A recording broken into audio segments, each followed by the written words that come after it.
Geleck.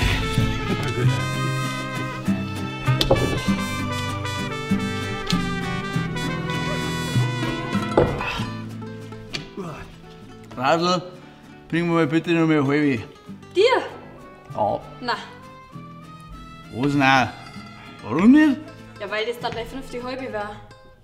Ja, und?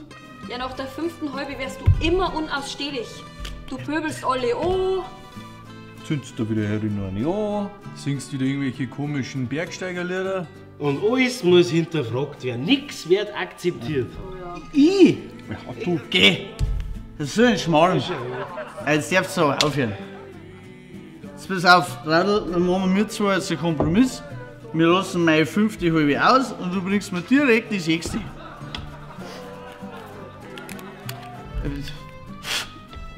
Oder wir machen es so, du gibst dem Flo meine 5. halbe und ich trinke nur die 6.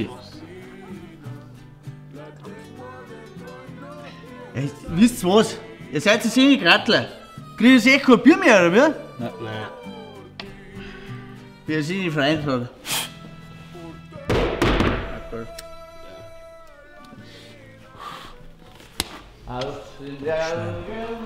Richtiges Dreckschwein. Gott, jetzt geht es nach der 4. Halbe schon los. Ja, echt so gut. Randalieren oder auch noch. Magst du uns trotzdem noch mal eine grüne bekommen? Bayern Comedy wird unterstützt durch die Briganti Landbrauerei Schönrau.